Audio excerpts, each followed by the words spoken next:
Top of the morning, Dan and Amy, and I really appreciate that we have tech oligarchs to tell us what we should and should not be talking about, as well as what we should and should not be viewing. The fabulous Bakersfield boys. I love how you call them the Bakersfield boys. I love it. Yeah, Is that you? Is that an original Dan Proft? It's me riffing off Fabulous Baker Boys, the Jeff and Bo Bridges and Michelle Pfeiffer movie. Yeah, so Fabulous Bakersfield boys. Right. You see what I did there? I did. I like it. Yeah, they just need now their Michelle Pfeiffer. They also need access to YouTube. That would be helpful, but YouTube is not accommodating the video that they posted, which went viral. We played clips of yesterday, the two doctors, Doctors Masihi and Erickson. Who's that was taken down. They took that. How could they take that down? A lot of. What do you mean? How could they take it down? I mean, it wasn't inflammatory. It was just a different opinion. Violation of community standards. I forgot about my violation of community standards book. So there's that happening. That's happening now. Some iterations of it are still up, or at least they were as of about 3 this morning, because I posted one of them. So watch it while you can. But we always have the audio, so we've got that forever. We always have that. We'll always have the audio. In addition to that, beautiful. you have Bill Gates telling us what we should and should not be talking about. The whole matter of any discussion of China, now's not the time. Well, I don't think that's a timely thing because it doesn't affect how we act today. China did a lot of things right. At the beginning, like any country where a virus first shows up, they can look back and say where they missed some things. Some countries did respond very quickly and get their testing in place, and they avoided the incredible economic pain. And it's sad that even the U.S., that you would have expected to do this well, did it particularly poorly. But it's not time to talk about that. This is the time to take the great science we have, the fact that we're in this together, fix testing, treatments, and get that vaccine, and minimize the trillions of dollars and many things that you can't even dimensionalize in economic terms that are awful about the situation that we're in. So that's a distraction. I think there's a lot of incorrect and unfair things said, but it's not even time for that discussion. No, and then he wanted to weigh in on one more topic, did Bill Gates. Oh, sure, the Frinkiac 7 looks impressive. Don't touch it. But I predict that within 100 years, computers will be twice as powerful, 10,000 times larger, and so expensive that only the 5 richest kings of Europe will own them. Would it be used for dating? Well, theoretically, yes, but the computer matches would be so perfect as to eliminate the thrill of romantic conquest in her way. Yeah, and that's how he met Melissa. Here's the thing about what Bill Gates is saying, on behalf of Jim Garrity over at National Review and Charles Lipson, University of Chicago, and Walter Russell Mead, who've written op-eds in the last 24 hours on China, I want to offer Bill Gates our collective apology, as me citing them and them writing on China when we're not allowed to be talking about China, that we shouldn't be talking about China. They made some mistakes. They could have done some things better. It sounds like just a lot of innocent errors and omissions. That's the way Bill Gates characterized it with Fareed Zakaria, who's happy to cheerlead along. Very much sounds like Andy Lack. He's the head of NBC News. Journalism is under attack from coronavirus and the White House, but we're winning. Journalism's winning. Is this a contest? Winning. I know. Make no mistakes. Journalists have plenty of faults. Our coverage is rarely, if ever, flawless. We're a collection of human beings making hundreds of decisions a day. During times like these, the choices we make about what to air can make the difference between panic or persistence, even life and death. They're making life and death decisions, journalists are.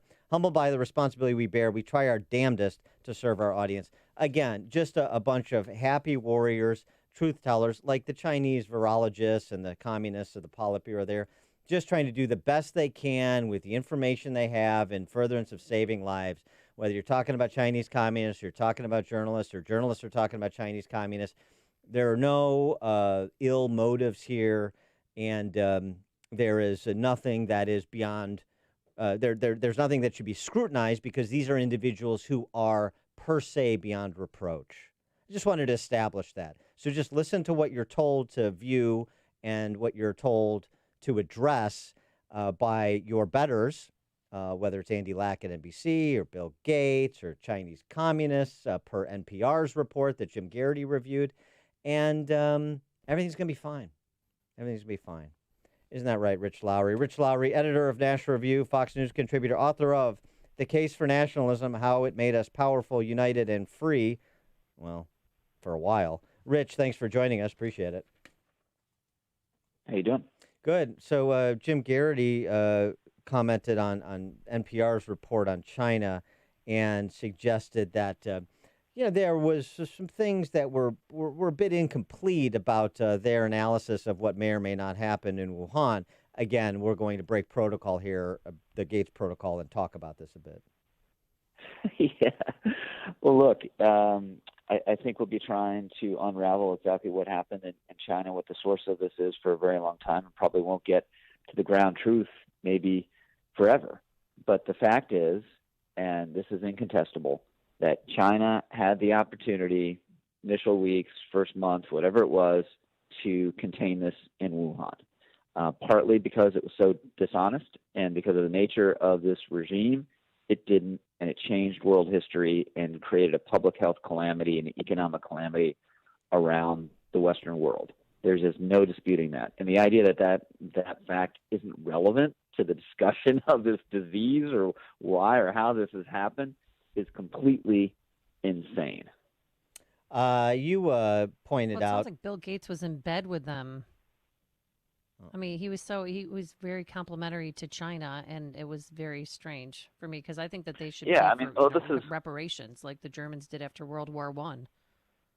Yeah, I mean, this is a problem, and we've seen it in all sorts of forms. The NBA controversy several months ago.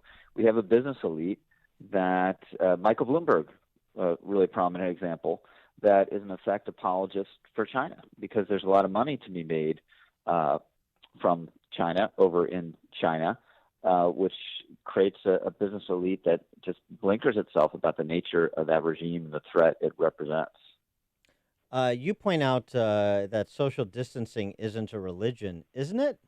It sure seems like one because it's the science is pretty limited. So we're taking these things as articles of faith. Yeah, so I'm pro lockdown. I think we had to do it initially. We didn't understand this thing. If we'd let it really run riot, clearly, I don't know what the number would have been, but we would have had some multiple of the deaths we've had so far. But the idea that people can't walk outside now without getting shamed on Twitter or on CNN, the idea that you can't open beaches in Florida when we know now, and common sense always suggested this is the case, when you're outdoors, spread is very unlikely. Sunlight is terrible for this virus. So taking a stroll on the beach, with your husband or wife, it's not going to kill anyone. But people on Twitter act as though it will. And then it's just there's this fervency around this where you can't even debate when and how we should open up. You can't even say there's an enormous downside to what we've done, which is clearly true, without people jumping down your throat and saying you want people to die. I have a friend who's a think tanker who produced a report that's kind of modulated on this and admits we need to strike a balance now. We're never going to be able to stop every case of this disease, but we need to open up even if it creates more cases. That's just the balance. And he had serious academics who agreed with where this paper was coming from, who were too afraid to put their names on it because they were afraid of being shamed in the academy and shamed in media. That's insane. I mean, I've used insane. I've used insane already a couple too many times in this. Yeah, well, in this segment. I'm not sure there's a lot of insanity. Yeah, and here's the thing. Gosh, if there was some sort of precedent for what you're describing. Climate change. So it seems to me that what we have here is an unprecedented reaction by our country, unprecedented response, but not an unprecedented response from the left in our country. Yeah, I think that's I haven't quite thought about it that way, but I think it's a really good analogy in a couple respects. One, in climate change, people use science, quote unquote science, as a bludgeon for their political position, whether their position is actually supported by science or not. Science doesn't say every time a bad hurricane hits the United States, it's climate change. It just doesn't. But the other side suggests it is. It does. And two, models. And what we've learned in this crisis is, models are, as someone in the White House told me, they're science fiction, right? That science goes into them. They attempt to be as objective as possible, but there's still a lot of guesswork, and that's where the fiction comes in. So we've learned, that Washington State model that people focused on so much couldn't reliably tell us the trajectory of this disease like a week out, 2 weeks out, 3 weeks out. So we're supposed to believe that climate change models that are supposed to tell us what the global temperature will be 80 years from now are completely unassailable, and we should change our way of life on the basis of it. And that's just not persuasive in the least. I wanted to get your reaction to. And then you looked at 42. Oh, okay. Go on, Dan. I wanted to get I don't your. know if you can hear me. Can you hear me? I can hear you. I can hear you. Yeah. As Amy's in some time warp or something. Okay, we'll have to work on that. I wanted to get your reaction, and maybe this is where it's going to need to come from. This op-ed in the New York Post, where your work can also often be found, from a emergency room physician in New York City that says time to open up. And from his first person on the ground, on the front lines perspective, with both respect to caseload, with respect to what he's seeing in terms of the absence of the sort of volume they're used to with patients who have other conditions that need ongoing medical treatment, and concern about the well-being of those patients. And in addition, because he's an American who has to make ends meet just like anybody else, what this is doing to our economy. I guess it'll be a little bit more difficult to call him anti-science or uninterested in saving lives. And so maybe that's where it's going to need to come from for some states to open up, or for some people to get over their fear to hear from doctors. Yeah. So I actually wrote a column about this today. I think it should be in the New York Post today. I haven't looked yet. Called "The Hospital Crisis of Our Making." So one reason we did the lockdowns, right, was to keep the hospitals from being overwhelmed. And in New York and New Jersey, they came close. I think we had a lot of margin for error on ventilators, more than we thought initially. But hospitals getting overwhelmed is a very bad thing. But one reason you don't want the hospitals to get overwhelmed is not just because you would have had COVID patients, potentially dying in the hallways, but two, because you crowd out everything else that a hospital needs to do, right? And there are a lot of other people who are sick of other things. And by suspending elective surgeries around the country, not just in New York City or New York State, but around the country, we've in effect created exactly the crisis we want to avoid. We've crowded out everything else, even in places that don't have a COVID crisis or surge, even in places that are never going to have a COVID crisis or surge. So this is a really bad policy. You've at a time that we thought we were going to have shortage of hospital beds, we have a tremendous excess of hospital beds. At a time that we thought doctors and nurses would be at a premium, and they are, God bless them in New York and New Jersey, they're in excess and are being idled throughout the country. Just hospital after hospital, furloughed thousands of employees. So again, this is something that requires serious and critical thought. We need to be open to the idea, okay, we went too far here.